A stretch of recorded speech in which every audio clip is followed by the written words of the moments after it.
Being here. It's so nice to see many distinguished faces here who have a lot of responsibility for the title of the book, for making it a faltering state. No, of course, don't take that seriously. Smile a little. The principal villain responsible for the faltering state is speaking to you just now. All the angels are that side. There are two angels to my right. You can exclude me because I'm from the political sphere where, the best people reside. But we are so humble, we never claim to be good.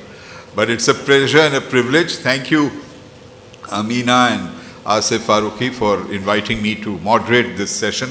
And thanks to the excellent KLF team led by Rahila Bakai for making it possible for all of us to be here.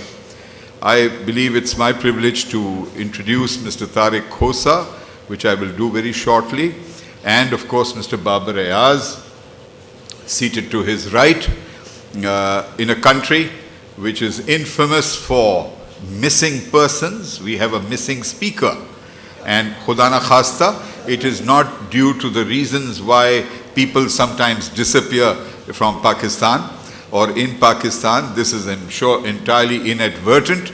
He was very communicative with me on the email. Mr. Hamid Khan, very well-known, distinguished jurist of Pakistan.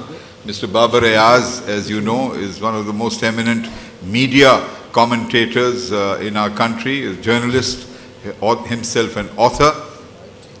And Mr. Tariq Khosa is easily one of our most outstanding officers of the civil services, particularly distinguished by his commendable contribution as the head of the police, whether it is in Balochistan, whether it is as head of FIA, and whether it is as secretary of the Narcotics Control Division in several capacities. He has demonstrated what a civil service official can do to formulate policy, to assist in the formulation of policy, and then to oversee its implementation, an area in which we are historically so weak. But by his record, he has demonstrated that it is possible to implement policy effectively, provided, of course, certain conditions are respected, particularly the freedom to exercise his authority without partisan or personalized interference. After serving as secretary of the Narcotics Control Division and his retirement of 38 years, after 38 years, this word retirement is a terrible word. It doesn't do justice because he is, as you can see, grows younger by the day. And Mr. Hamid Khan, welcome. You were marked absent, but thank God the agencies have returned you. You were declared a missing person, but not for the wrong reasons. Yeah, please welcome. बैठिए, तशरीफ रखिए. Oh, they've removed your chair. यार, पूछ तो लेते बेचारे moderator से. Moderator के नाक के नीचे से उसकी कुर्सी निकाल दी. हद हो गई यार. है? Thank you. Welcome. So, he also served with the United Nations Office on Drugs and Crime, and he continues to help draft with the National Action Plan to combat terrorism. So Mr. Tariq Khosa, despite that official retirement, continues to be actively engaged in the policy process. Friends, as you know, the book, The Faltering State, Pakistan's Internal Security Landscape, is on sale here. I urge you to acquire a copy. It has 4 parts, it has 70 chapters. Most of them are exceptionally brief, and brevity reminds me of what Aldous Huxley said, never prefer brevity, but because brevity can exclude many essential details. And on the contrary, Mr. Khosa proves that you can be brief and yet extremely pertinent, because there is a tremendous sense of constructive, practical, hands-on kind of material that he offers. Not only analysis and not only prescription, but specific practical actions. And as you will learn, he's identified 14 issues, and he refers to several institutional and thematic dimensions of the state of Pakistan to arrive at this conclusion that it is a faltering state. About 4 years ago, I had formulated the condition of our state not as a failing state, but as the ailing state. And since one great mind and one ungreat mind think alike, he decided to go for the faltering state, which I fully respect. It is an ailing state more or less, but it is not a failed state. And as you will see in his observations, I'm sure you will agree. And throughout, I just want to conclude by saying, you see this spirit of candor. He does not hold back anything that needs to be said. Whether it is about the stalled role that was imposed on him with regard to the investigation of Benazir Bhutto's tragic assassination, whether it is about the disruption in the implementation of the visionary police order of 2002, the ordinance of 2002, and how it has been subverted successively by elected government. So, chapter 51 sums it up. I think it says, the courage to say no. The courage to say no. And then, no better person than to take you forward on this. I invite Mr. Tariq Khosa to introduce the book and to express his views on the experience of writing. Thank you.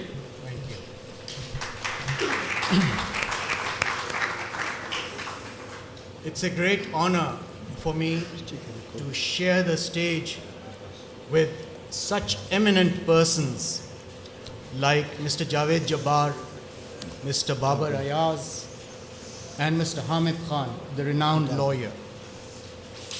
Ladies and gentlemen, my book, The Faltering State, has been dedicated to thousands of brave police officers, soldiers, and innocent civilians who have lost their lives to senseless violence in our beloved land. The book is also my personal war against crime and corruption that started at the inception of my public service career in 1973, and the battle is still not over. Above all, the book is humbly dedicated to my late mother, Atiya Faiz, who on my retirement in 2011 held a reception and gave a brief speech.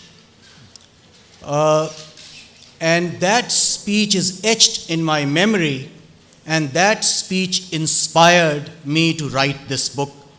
That is basically my mother, who taught me the values of self-respect and belief in doing what is right at any cost. So, बकौल अहमद फराज, शिकवाए जुल्मते शब से तो कहीं बेहतर था, अपने हिस्से की कोई शम्मा जलाते जाते. Wow. This book, in one sentence, is about the rule of law and governance and reflects our present state of precarious disarray in the internal security domain. I have attempted to shed light on the people in power and their modes of governance. I feel that our state institutions have faltered in developing a comprehensive national security paradigm, resulting in our nation turning against itself. That's why this topic, the faltering state policies.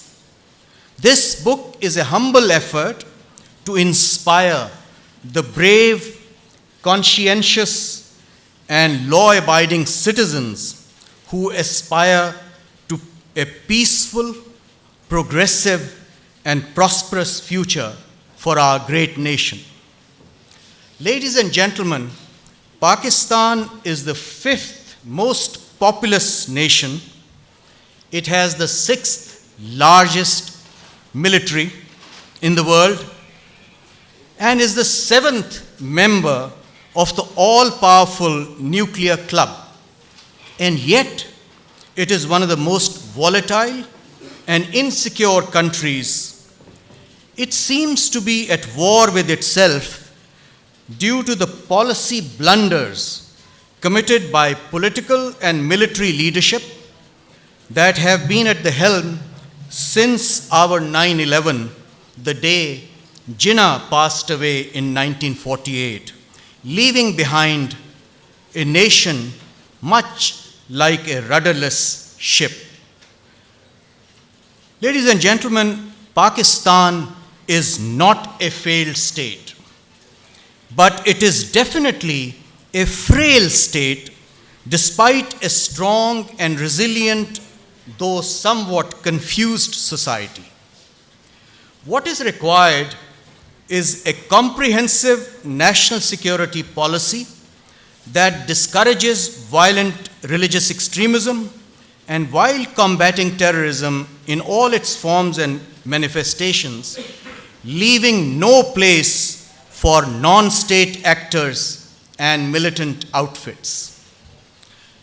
Lack of political will, the civil-military disconnect, unbridled intelligence agencies, poor governance, corruption, and incapacity of state institutions dealing with the administration of justice are some of the key areas and issues that I have tried to highlight in this book.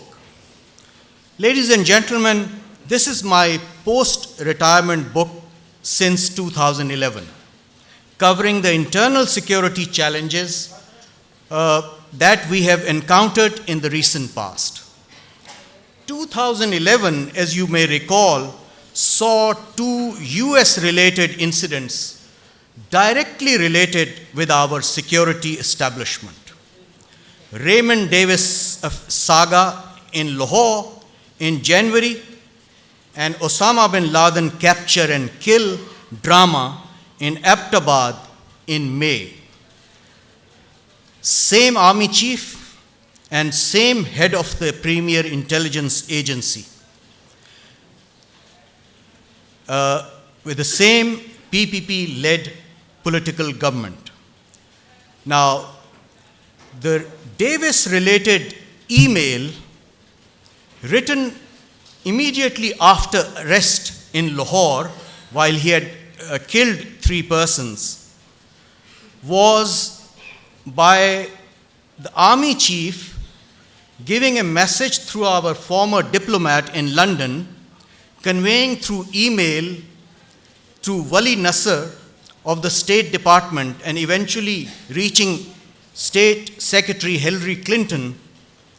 The 2 paragraphs written in that email have been redacted and they have been classified.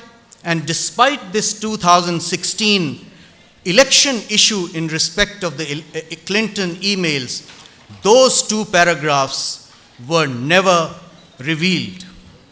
Now, on the other hand, a political government, or they allegedly, through our ambassador in Washington, or through a man connected to Washington establishment, sends a memo on the desk of Mike Mullen, and that is because they feel that Pakistan may be at the cusp of a military coup or a putsch. So, a political setup moving American policy makers, and the military setup moving American establishment. On the one hand, no questions asked, no issues raised. On the other, what furor that I myself found in the eye of the storm. Suddenly one fine morning in November, I was nominated as the head of the Memo Commission to investigate this issue. Fortunately, I think we saw through this what was going on, and therefore I was constrained to say no to the machinations which were being played out at that time. And eventually, I think 3 Chief Justices decided, and the Memo Commission, since it is still sub judice, I will not talk about it. The point I'm trying to make is that if the military establishment initiates something, it is kosher. If the political establishment initiates another thing, that is high treason, and you have to take cognizance of that. So therefore, heads we win, tails you lose. That's the kind of mantra that has been going on. So that's 2011. 2012, there was a paradigm shift in our internal security issues when our army chief declared on the Independence Day that it is our internal security issues and the terrorists domestically who pose a mortal threat to the nation, to the survival of the nation. So therefore, the military doctrine underwent a change in 2012, and thereafter you see that operations are carried out domestically and internally with the military on the offensive in Swat as well as in South Waziristan. Just to, that's the time in 2000, and 2013 we see that Taliban went on the offensive before the elections, and we saw that left of center parties were not provided level playing field, and that's the 2013 scenario. Now, at that time, after the elections, Mr. Nisar Ali Khan, the contemporary of mine in Government College, Lahore, got in touch with me and asked me to prepare an outline for the first ever national internal security policy that the government of PMLN wanted to give to the nation. I was in London and I sat down and wrote a few points, what are the threats and others, but my basic thrust was on 3 S's. What I suggested was a strategic framework based on the trilateral paradigm of security, sovereignty, and sustainability. Security, in my view, implies state monopoly over the use of force, eliminating domestic threats, and firmly dealing with non-state actors. Sovereignty entails the effective reach of law of civil authorities and reassertion over de facto and de jure policies by the parliament. Sustainability aims at socio-economic justice, a sound public education system, a national counter-extremism narrative, good governance, and the rule of law. And thereafter, once this policy was rolled out in February, March with great fanfare, we saw that it was not implemented, and suddenly the 16th December APS tragedy happened.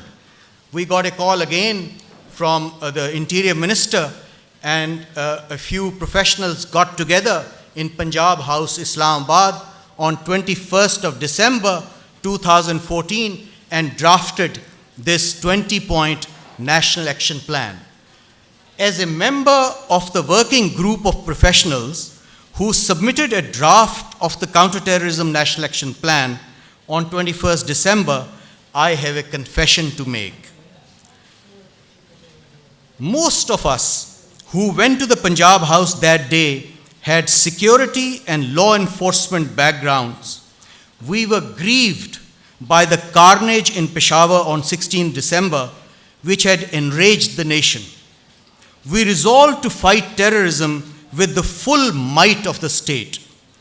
Who could be in a better position to fight a war than the army. Soldiers are trained to kill. It was only natural that the military took a lead role in fighting terrorists and insurgents in Fata, Karachi, and Balochistan. It was a state of war. The civilians chose to aid the work of the military authorities rather than the other way around. The political and civilian leadership allowed their authority to be eroded.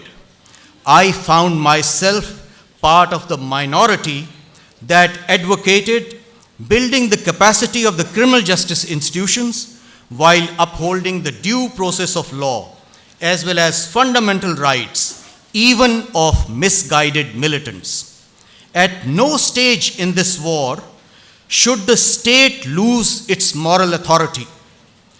Terrorists on a suicide mission succeeded in their agenda of drawing the state to the path of belligerence, thus becoming martyrs for their cause and recruiting more disgruntled and misguided youth. For them, losing their lives meant infusing their sordid cause with more life.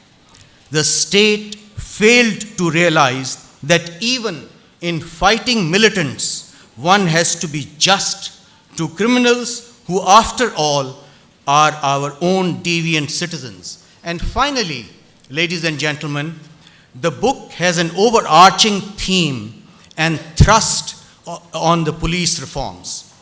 And therefore, I have put in just 6 points of those police reforms, briefly. First, let us depoliticize the police through apolitical institutions rather than controlling them politically. Second, make police highly accountable through establishing independent police complaints authorities. Third, grant administrative and operational autonomy to the police command. Fourth, enhance professionalism through specialization and raising of district-level investigation teams and cadre. Fifth, restructure urban police by creating divisions, as 19th century concept of police stations has become redundant. We can talk about it more in Q&A. Finally, police is a community service rather than a force or instrument of oppression. So, ladies and gentlemen, this is a defining moment for the rule of law. With an independent judiciary and vibrant media, the police leadership is also finally realizing that it must muster the courage to say no to the illegal demands while also protecting citizens who fall victim to the whims of string pullers. During this winter of discontent, there are lessons for the stakeholders. The rulers should improve governance. Across the board, accountability must be ensured. The police should be depoliticized. Democracy should be strengthened rather than derailed. The judiciary should safeguard the Constitution, and the armed forces, with the support of the entire nation, should defeat the terrorists and their sponsors who are out to unravel the state of Pakistan. Thank you. Thank you. That's a very appropriate and comprehensive introduction, Mr. Khosa. Thank you very much, and the courage to say no, so apt. And we turn to you for, of course, questions and comments, but may I request Mr. Babar Ayaz to share his perspectives about the book. Thank you, Javed. I think this book, which is a collection of his articles in Dawn, and is another addition to the introspective literature produced in Pakistan. Because I look at it that there are many civil servants who have written books, but very few have the courage of Mr. Tariq Khosa to say all these things. So that's why I would like to congratulate him for, I'm a regular reader of his articles, and I have found them very informative also, beside other things. Having said that, as I said that, there are many books written on Pakistan by local people and by the foreigners, and basically it is the books like when Tariq Ali in the 80s wrote Pakistan, Can Pakistan Survive? And then Ahmad Rashid said that Descent into Chaos. And there are more books like that.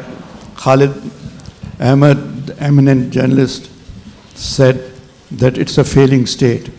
So these things are there. True, it is, as Javed has said, it's an ailing state, but an ailing state, when it is not cured from its basic problems, then obviously it ends up into a failing state. The basic problem, one of the many points given by Mr. Tariq Khosa, I think a fundamental point was missing in that.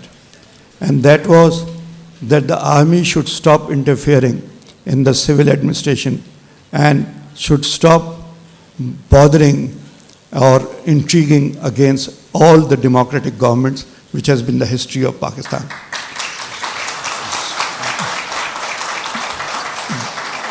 That is the most important point, I think, in the history of Pakistan. And ever since they have taken over, because they make the foreign policy and whatever security policy, and what we suffer today is because of those policies.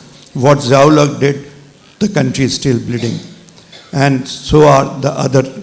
So using the non-state actors, to which Mr. Khosa has also pointed out in his one of the chapters, that is for the promotion of foreign policy and national security policy, is absolutely a failed policy. But what I would like to ask here from Tariq, that the recently given fatwa, which was arranged by the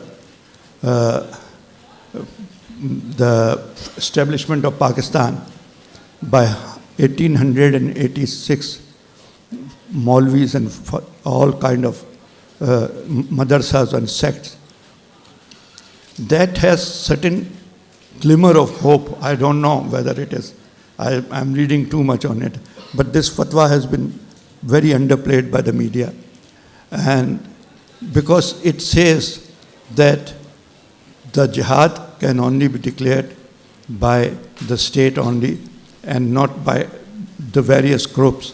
And at the same time, it has a paragraph which says that we should respect the national boundaries, and so that means not exporting jihad.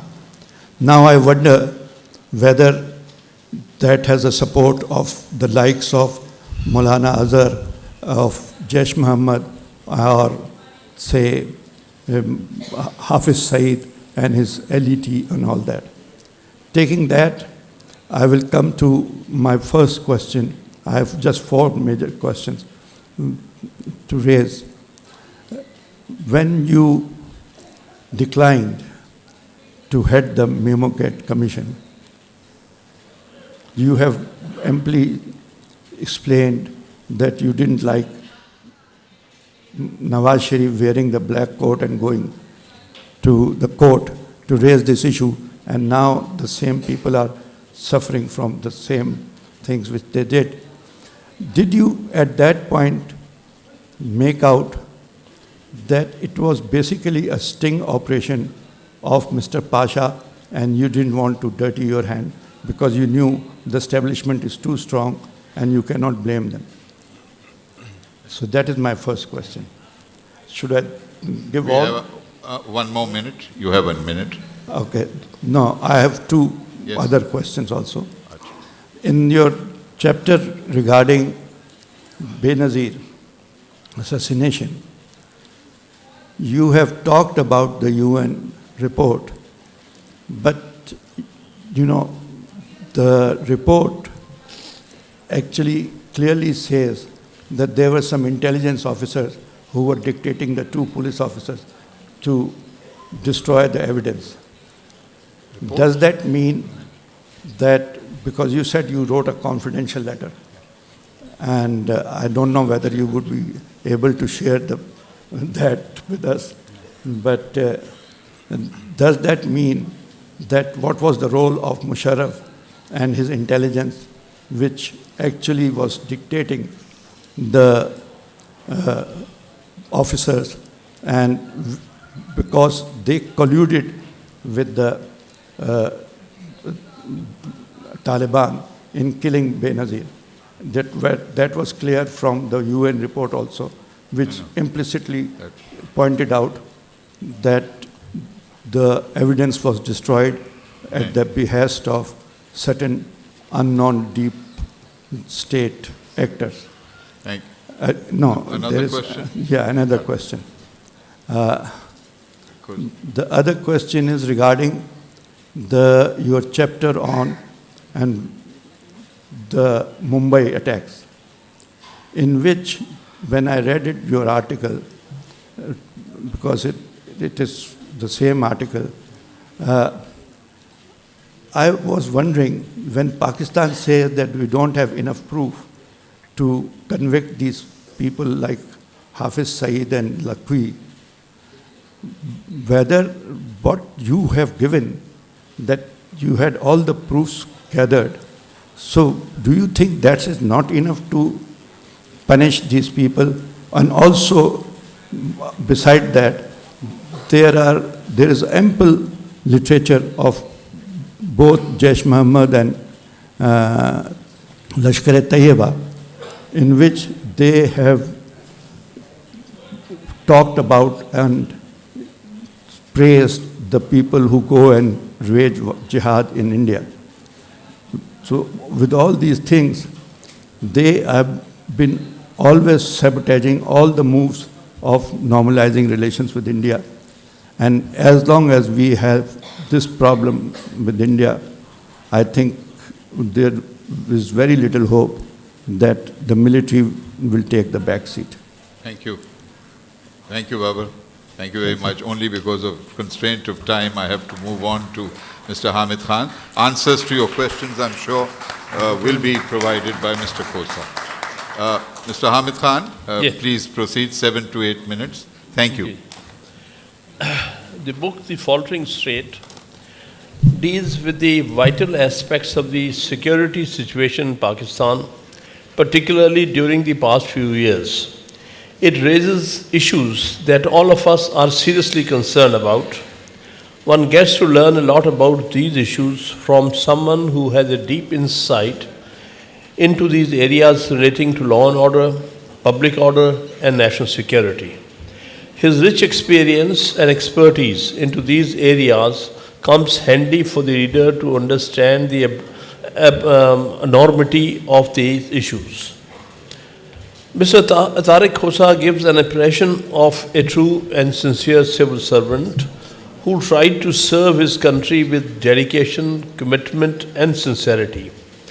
Unlike many other civil servants in Pakistan who have self-serving intentions and focus on self-promotion, he correctly highlighted the failure on the part of the political and military leadership to implement the policy of counter-terrorism. Given the alarming situation prevailing in Pakistan, as it comes out from the reading of his book, there are certain absolutes that the entire nation will have to agree upon. First, we should agree that there is no such thing as good terrorist. All terrorists, regardless of their apparent inclinations and sympathies, have to be eliminated if the threat to terrorism is to be extinguished.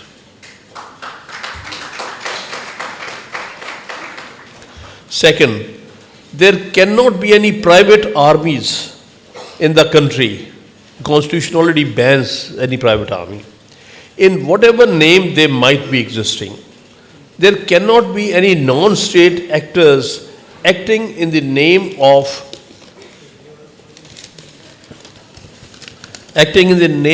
jihad or any sect which eventually results in escalation of violence and militancy in the country. Third, there should not be any duplicity on the part of military establishment.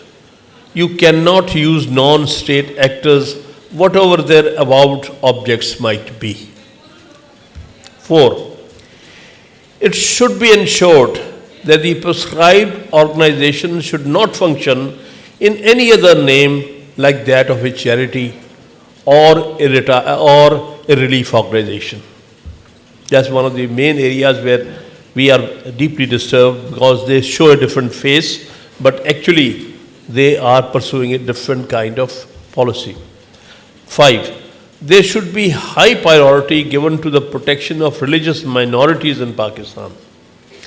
Anyone indulging in hate speech should be dealt with severely. This is one area which has to be dealt with, and where we find our administrations and the state on that behalf very weak.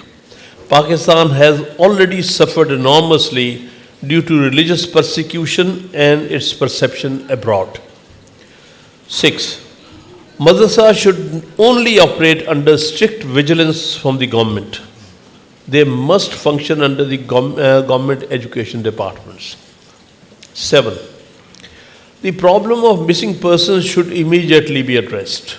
This is something which is a pain in the neck for the country for last many years. There is only increase in the number of missing persons every year and every month, we can say, and the problem not only not going away, but it's only increasing. 8. Extrajudicial killing is not an answer to the murders being committed in the name of religion, sect, ethnicity, or linguistic identity. 9. Political solutions should be found to the Baloch insurgency and other such discontentments. 10.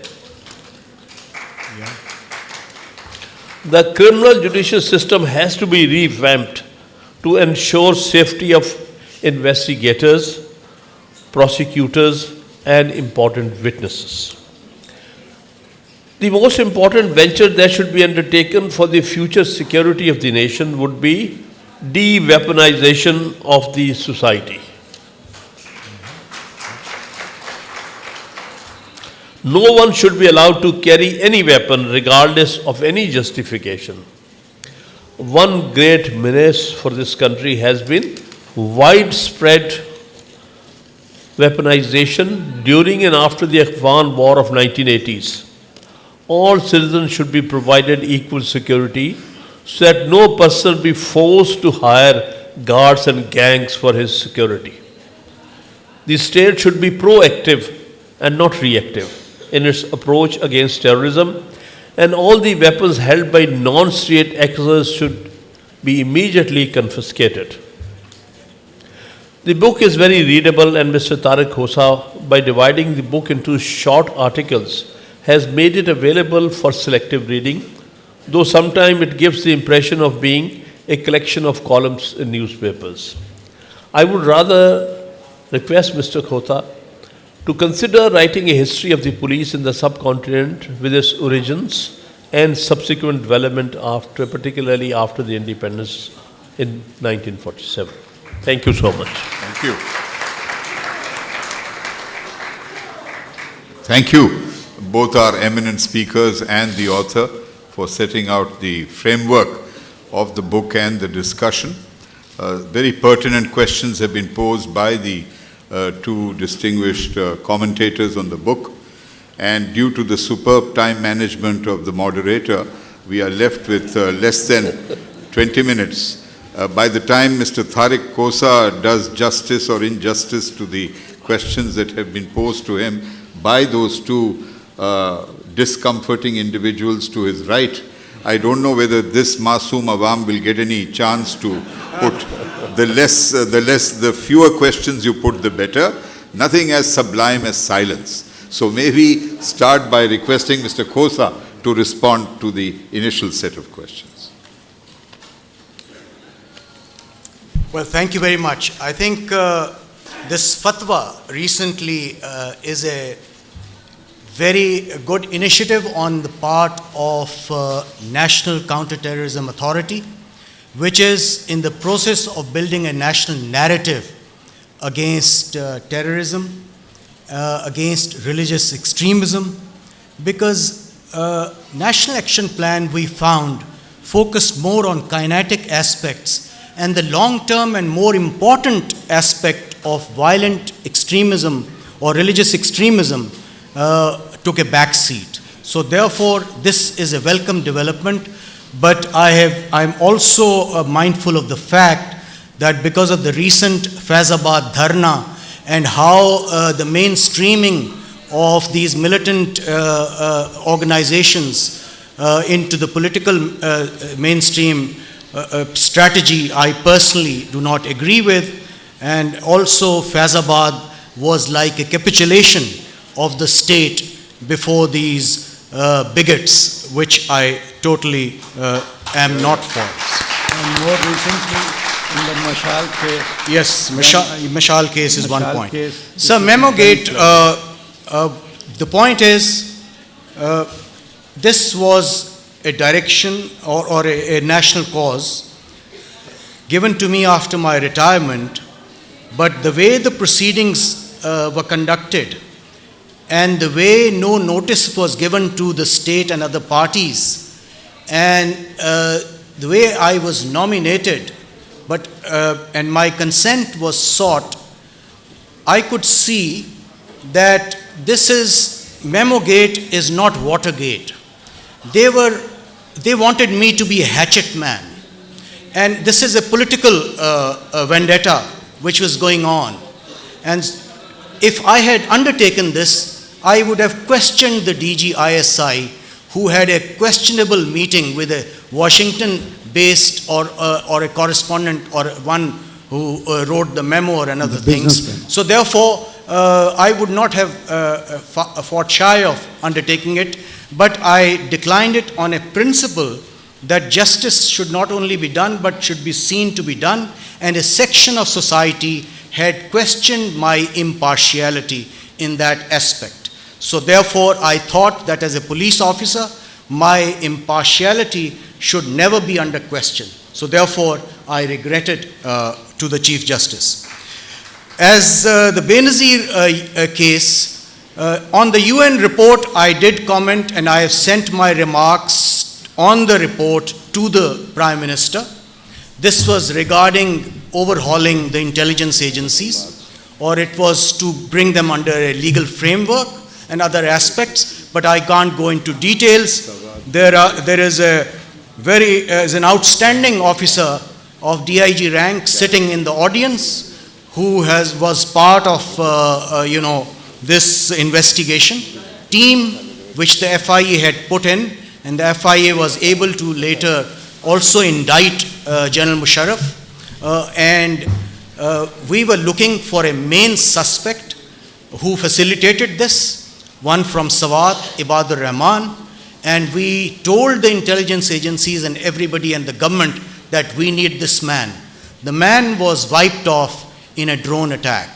So therefore, this case, which was handed over to FIA on the 6th of August 2009, and I was then removed early December.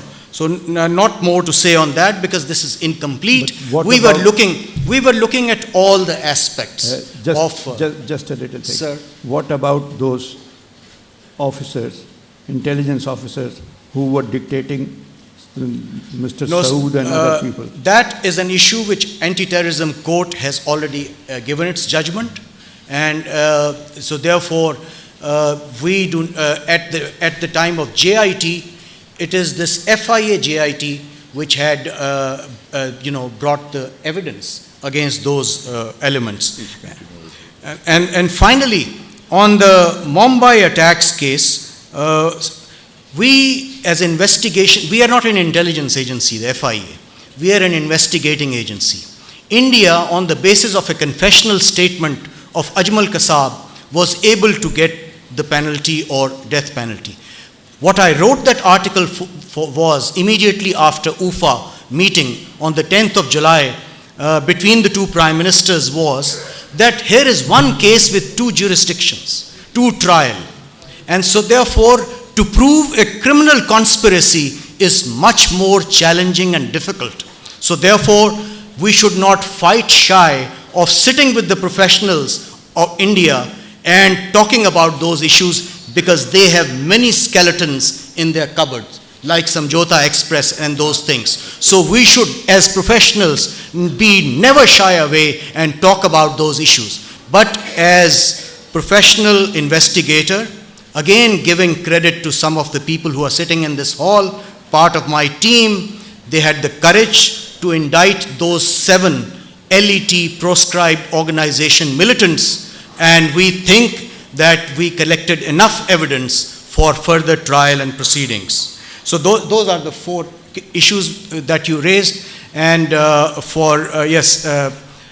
about your Hamid, points, sir? Mr. Hamid. Hamid Khan Saab's points that he has raised are absolutely, I agree and endorse those points, because for rule of law, and it's so vital that there should be, the time for proxies is over.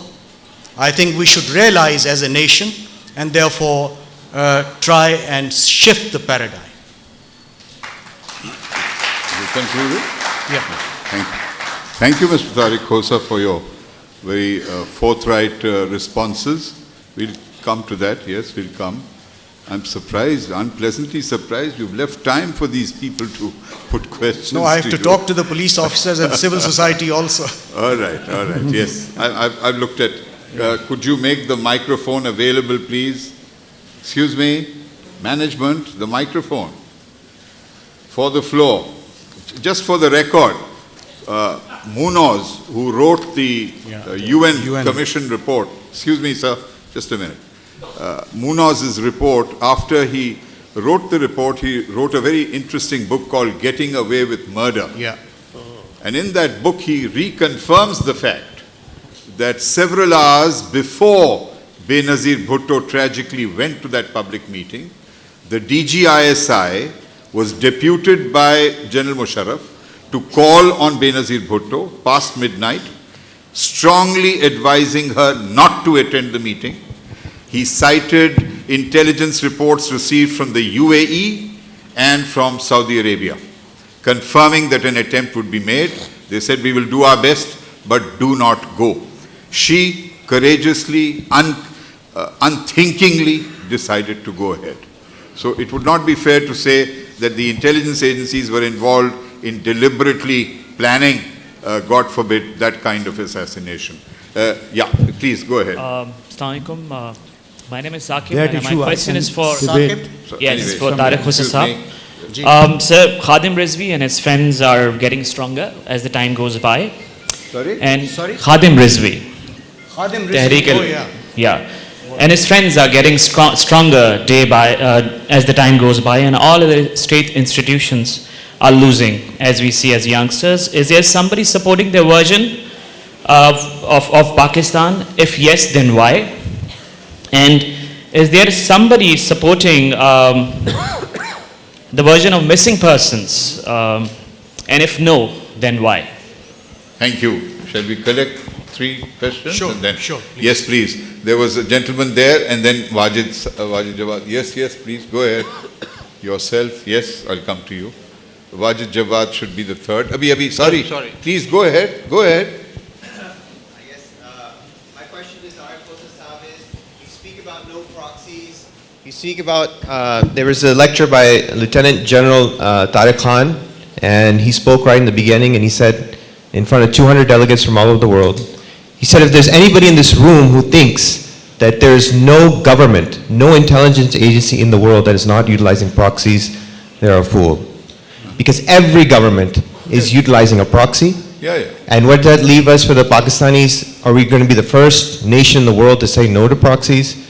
How do we combat the other proxies from that? And just a small little additional point is you speak about civilian government and military. Whenever the civilian government is given an opportunity, all we get is corruption, corruption, and corruption. Thank So you. Thank you. how do you expect the people here, they turn to the military because the military has discipline. Thank So you. how do you address that concern? Thank you. Wajid Javed Sahab. मेरा सवाल ये है तारिक खोसा साहब, ये किस तरह हम rangers को रिलीव कर सकते हैं इन ड्यूटीज़ पे जो कि पंजाब सिंध या हर जगह पर वो उनको इस्तेमाल किया जा रहा है, और पुलिस क्यों नहीं स्ट्रांग होकर वो सारा रोल ले सकती? दूसरा कुछ अगर आप रोशनी डालें, ये जो एग्जैक्ट का स्कैंडल है इसमें क्या हो रहा है और कौन इसको बैक करता है इन लोगों को? Thank you. And the last one before we ask him. मेरा Yes, सवाल हामिद yes. खान साहब से है जी। कि आपने बहुत अच्छे सजेशंस दिए और तारिक खोसा साहब ने अपनी किताब में भी आउटलाइन किया, तो उन्होंने जो पुलिस रिफॉर्म्स की बात की थी वो ज़्यादातर तो काफ़ी हद तक तो शायद पीटीआई की हुकूमत ने केपीके में किया है। आपकी एज ए पीटीआई क्या पोजीशन है ऑन जो आप खुद कह रहे हैं उसके बारे में कि क्या आप अगर जीतते हैं तो क्या इन चीज़ों को इम्प्लीमेंट करेंगे? क्या आप में सड़की ज़बान में इतना तप्पड़ है कि उसको इम्प्लीमेंट करेंगे? Thank you. Thank you. And there is one, it's such a gender imbalanced set of questioners. So there's one woman who wants to ask a question before we... Please. Yes, please go ahead, Shine. I have a very short question. How can we trust the police, the state, and the civil and the military when none of them know where Rao Anwar is? None of them? Knows where the ex-SSP police Rao Anwar is. Did you get that? Sorry? Oh, Rao Anwar. Right, right. Okay. And in it, yes, and now may I request Mr. Tariq Khosa to respond to all Well, this. thank you very much. I think very, very precise, pertinent questions. Khalid Rizvi, less said the better. You know the answer. The point is, this dharna and this... Excuse me. भाई इधर आइए Mic, यार, इधर please. Microphone on कीजिए. Khalid Rizvi, the less said the better. The Khadim Rizvi. Khadim. I think the kind of agreement which was signed tells us all. And why, I would have advised, before asking the Islamabad police to undertake an action against that dharna, the National Security Committee should have met under the Prime Minister, where the intelligence chiefs, the military chief, and the provincial ministers, they sit and decide on those issues. And if there was an objection to launching a police operation against these militant, elements who had created chaos in the capital, the firm decision should have been taken there and then. We found a disconnect, which was so unfortunate that the police was used in that scenario and then asked to hold back, and the agreement took place on which there are signatures of military officers. The issue of missing persons is a very relevant issue. It's very close to my heart, and as former IG Balochistan, I have written it extensively in this book. I have quoted case studies. Just small case study for you is this Dr. Allah Nazar, head of the Balochistan Liberation Front. One of the brightest students, belongs to Mashke, Avaran district, wants to be educated, wants to become a doctor. In 1986, takes admission in Atashad University, Turbat, qualifies and goes to Bolan Medical College, and in 1999 bags a gold medal.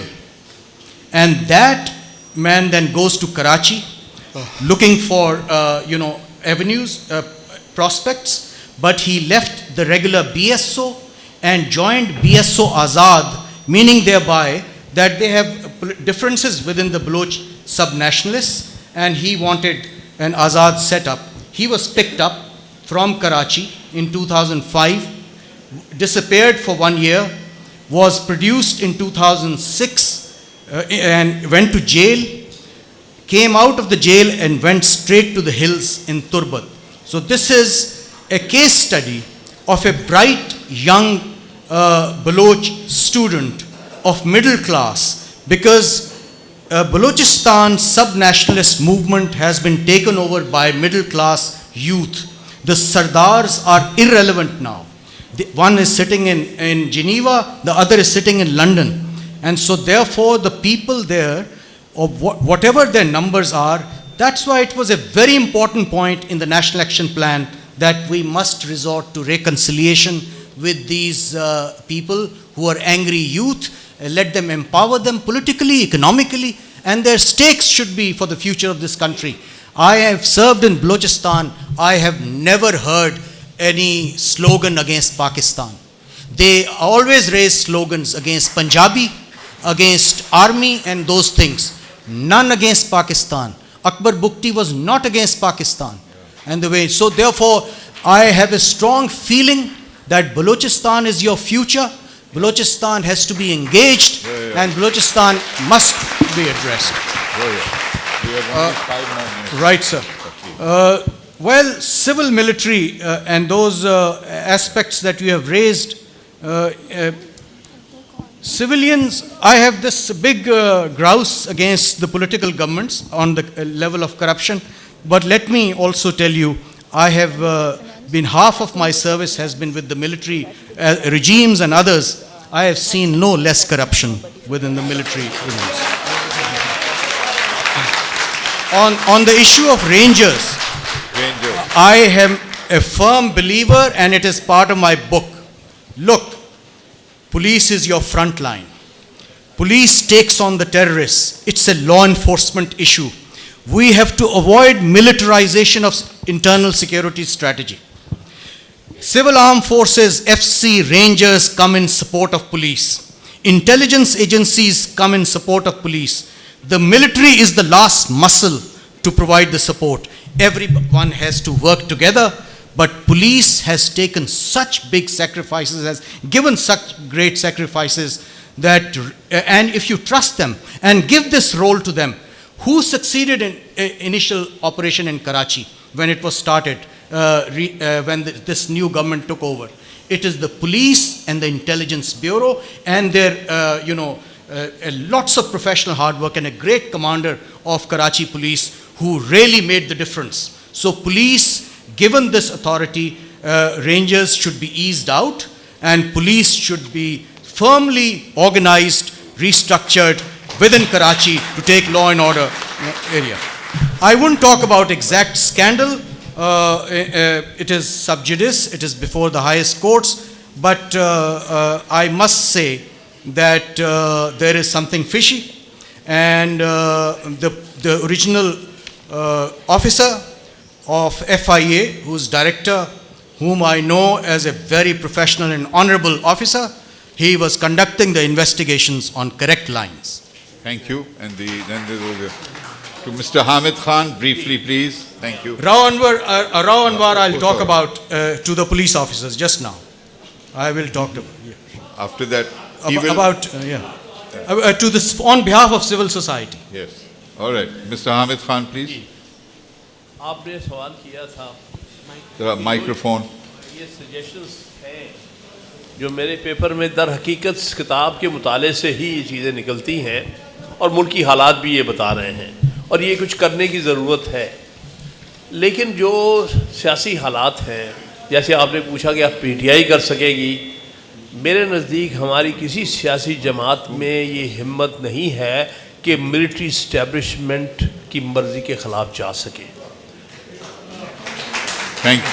आप एक scene जो है Spectre, मैं कभी भूल नहीं सकता। बहुत दफ़ा ये कुछ ही हुआ मुल्क में, लेकिन एक दफ़ा इतना वाज़े तौर पर ब्लेटेंटली शायद ना हुआ हो, जो कि दिसंबर 2014 में हुआ है, जो आर्मी स्कूल के मैसेकर के बाद हुआ है, जिसमें सारी सियासी जमातें इकट्ठी हुई थीं, और पहली दफ़ा APC में 2 फौजी जर्नैल भी मौजूद थे। जाने से पहले सियासी जमातें बड़ी मुख्तलिफ बातें करती थीं, rule of law, no military courts, ये वो, नेशनल एक्शन प्लान तजवीज़ करना था वहाँ पर, ये सारी बातें सुनने में आई थीं।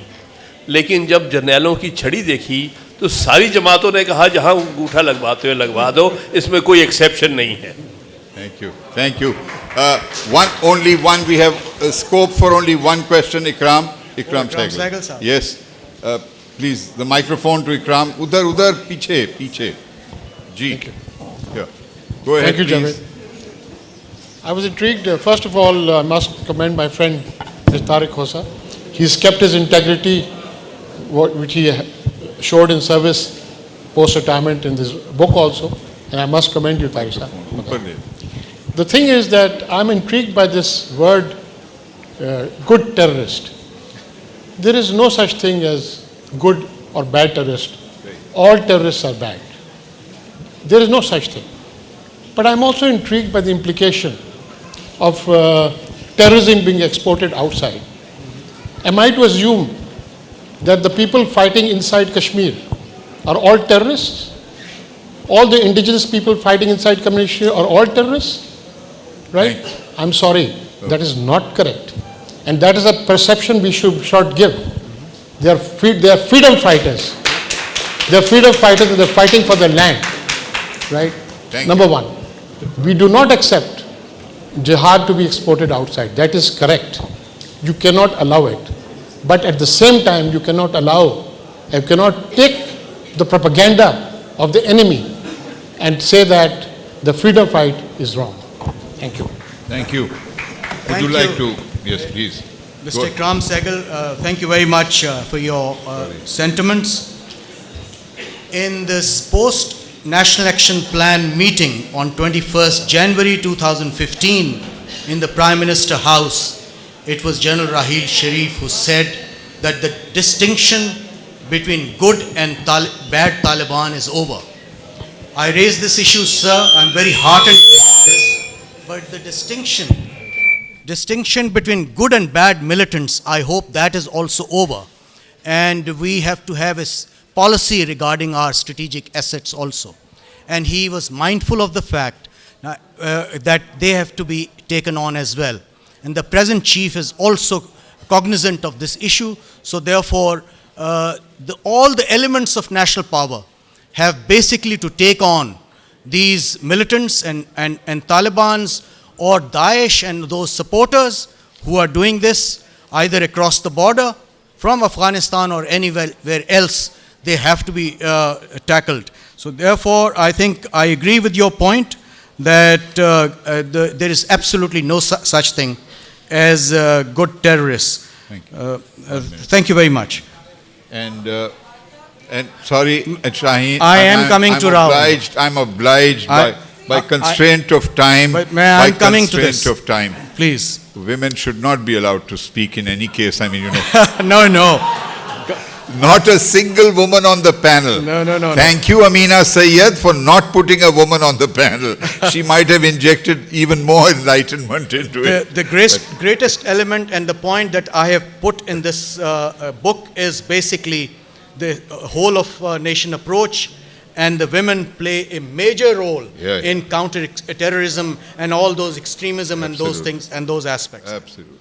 Well, with your permission, Mr. Javed Jabbar, I would like to, on behalf of the civil society, address the police officers.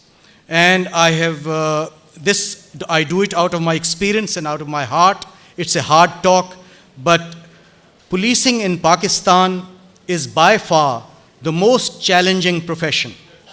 The police are at war 24/7 on multiple fronts against a bulk of their own peers and subordinates who patronize crime and corruption, against persons of influence found in the corridors of power, and against criminals and terrorists who thrive on violence and bloodshed. In other words, one's character is tested every day in an environment full of temptations, sleaze, and fear. Only the exceptional individuals survive and fight the system with courage, integrity, and professionalism. The day one dons, my senior colleagues are sitting here, they will endorse, the day one dons the police uniform, the distinction between private and public life finishes. Every move you make comes under close scrutiny of those who serve or guard you and those who are party to disputes that you are called upon to resolve or cases that you investigate. In fact, one's life changes drastically as one's personal and professional conduct is under public gaze. People know what kind of company you keep and keep away from. As a police officer, one comes across a lot of temptations. People offer you houses to live in comfort, cars to ride, try to bribe you in contested cases, offer expensive gifts, entice you in financing foreign travels, and invite you to questionable parties. They look for your price tag. How many can resist? Those who succumb lose their self-respect, dignity, and honor. Those who resist earn the respect of those under their command as well as the citizens that they serve. It is these police officers who make a difference as leaders. Police officers should shun societal, I'm coming to your answer, ma'am. Police officers should shun societal or political pressure to act as moralists. They should not assume the role of prosecutors, judges, and executioners. Killing criminals in staged encounters is the outcome of policy projected by perverted minds that take the law into their own hands. This militates against the concept of the rule of law and promotes state brutality. Such a militaristic policing model has to be avoided if we want to promote humane policing. The police is a community service. Earning public trust should be the only goal. However, policing is not about serving political masters. The officers who curry favors and seek political influence in their administrative matters eventually stand exposed and do not command respect in their profession. One final advice to those who choose to join the police service. You should rise above religious and sectarian frictions. You should make no distinction between ethnic groups. For you, everyone has to be treated equally in accordance with the law and the constitution. You are nothing else but a Pakistani, and you should feel proud to be part of the selected few who have been called upon to serve their country through a challenging but very rewarding profession. Let me conclude. Very good. Let me conclude that Pakistan, ladies and gentlemen, has the dubious distinction of being one of the 10 most lawless countries according to the World Justice Project Rule of Law Index. Our companions are Venezuela, Cambodia, Afghanistan, Egypt, Cameroon, Zimbabwe, Ethiopia, Uganda, and Bolivia.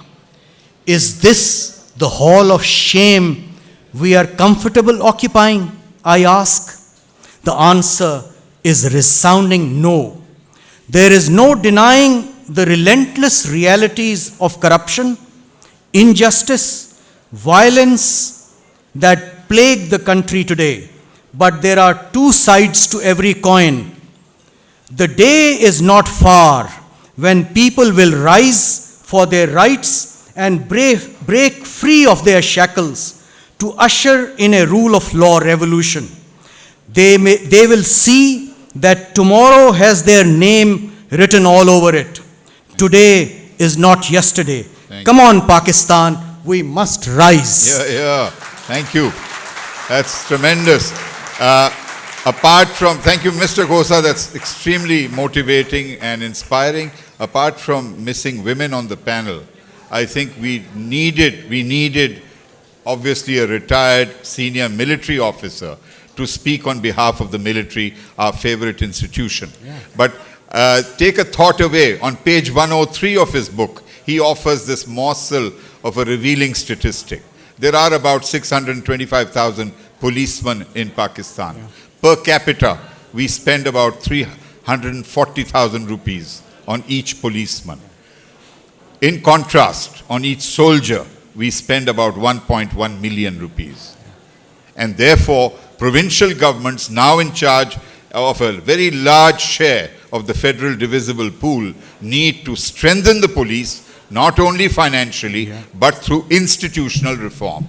And institutional reform is the subject of the next session at Dr. Ishrat Husain's book launch. Thank you very much. Thank you all. Thank you very much.